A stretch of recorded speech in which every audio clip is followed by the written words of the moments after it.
There are two words that begin with the letter D, and one is great, one is poor. Dancing, good teams load up. Direct, we want direct drives, direct. And what I've been talking to Doc about this summer is, let's tell our guys, anytime they make a move with the ball, that move has to be directly to the center of the rim. Now, they can't do that all the time, but rather I call this false penetration. It looks good, but it puts no stress on the defense. Okay, we don't help in this. Some teams actually will help. They think it's a drive. You're wasting help.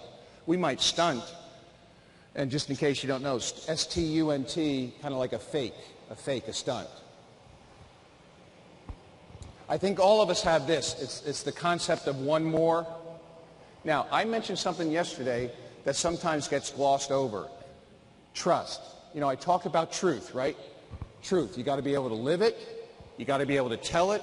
And you sure should be ready to take it. But if you're going to play on a championship team, there has to be truth. And you have to live it on and off the floor. You have to be able to tell it, even to your close friend who's a teammate. And you got to be able to take it. Okay? So the concept of one more.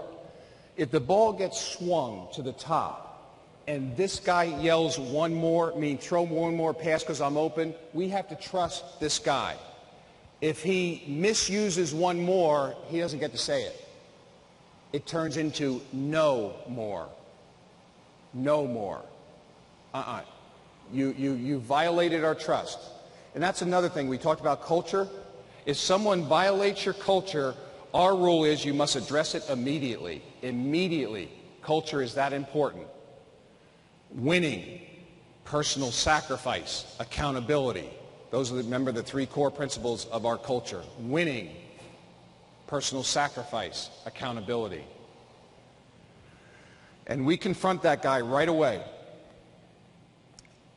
Consider this thought. If you give your shooter the right to shoot, you must also give them the right to miss. And that's where we get screwed up as coaches. If you give your shooters the right to shoot the ball, also give them the right to miss. And then it's our jobs that if they're taking bad shots, to let them know that.